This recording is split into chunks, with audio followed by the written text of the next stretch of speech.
अमेरिकेमध्ये एका बाईचा नवरा वारला. बघा बघा, पाश्चिमात्य संस्कृतीमध्ये आणि आपल्या संस्कृतीमध्ये, भारतीय संस्कृतीमध्ये फरक काय आहे तुम्हाला सांगेल.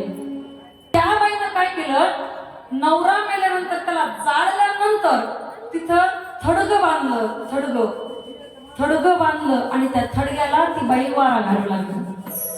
बरं का सांचाळ महाराज. आणि माझी कथा होती तिथं कुठं, अमेरिकेत. तुम्ही पण सोबत होता, तुमच्या लक्षात नाही का? हा, तेच म्हणलं, तुम्ही विसरलेत काय? माझी कथा होती तिथं बरं का.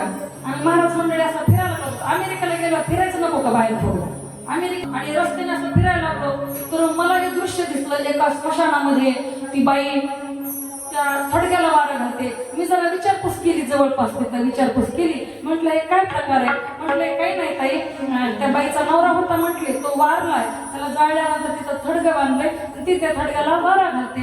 मी तर जाऊन त्या बाईचं दर्शनच घेतलं.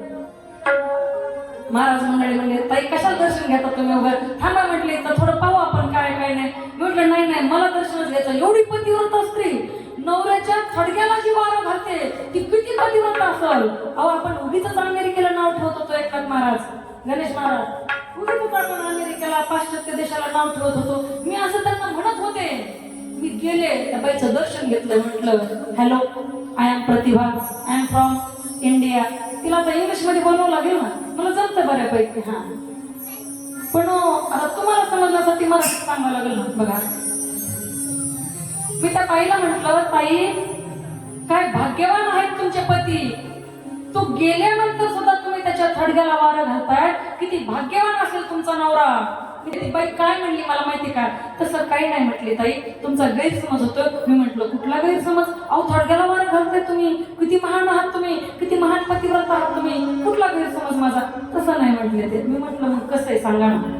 ती बाई म्हटली, माझा नवरा मरण्याच्या अगोदर मला सारखं बोलत होता, हे बघ, मी जर मेलो तर कमीत कमी माझं थोडगं सुकेपर्यंत तरी तू दुसरं लग्न करू नको.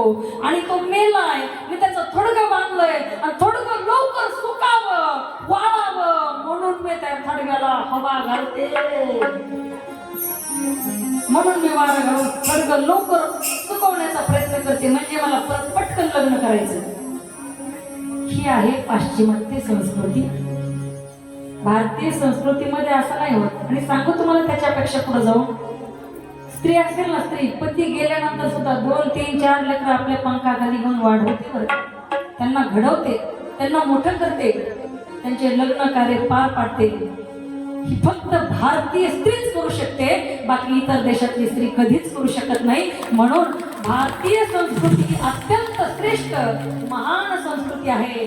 ती संस्कृती आपण जपली पाहिजे, टिकवली पाहिजे. हा प्रयत्न आपण सर्वांनी केला पाहिजे. बोला नमः पार्वती पते शिव हर हर महादेव.